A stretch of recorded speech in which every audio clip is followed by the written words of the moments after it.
ایک بار اللہ تعالیٰ ملک الموت سے پوچھا، اے اسرائیل، کیا کبھی کسی انسان کی روح نکالتے وقت کبھی تمہیں رحم بھی آیا ہے؟ ملک الموت نے عرض کیا، اللہ 2 بار مجھے روح نکالتے وقت مجھے رحم آیا، اگر تیرا حکم نہیں ہوتا میں ہرگز روح قبض نہ کرتا۔ ملک الموت نے کہا، یا اللہ، پہلی بار مجھے ایک نوزائیدہ بچے کی ماں کی روح نکالنے کا حکم ہوا۔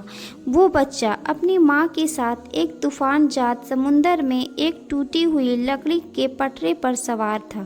اس وقت اس معصوم بچے کا اس پوری کائنات میں صرف ایک ہی سہارا تھا، اس کی ماں۔ تب مجھے حکم ملا اس بچے کی ماں کی روح قبض کر لوں۔ یا رب، اس لمحے میرا دل پھٹ گیا، اس معصوم پر بے پناہ رحم آیا۔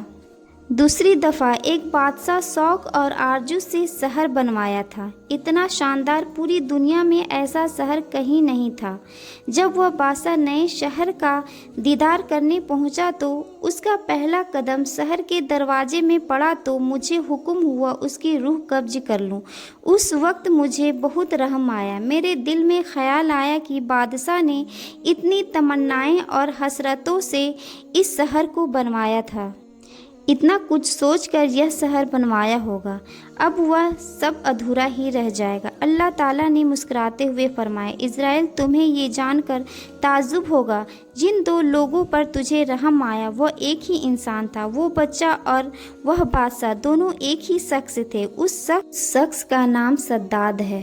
ہم نے اسے سمندر کے طوفانوں میں ماں کے بغیر محفوظ رکھا، اسے زندہ رکھا، اسے پالا پوسا اور اسے دولت، شان اور شوکت اور بلندیوں تک پہنچایا۔ جب وہ طاقت اور بلندیوں کے اس مقام تک پہنچا تو اس نے ہمارے وحدانیت کو چیلنج کرتا ہے اور اب میرے مقابلے میں کھڑا ہو گیا۔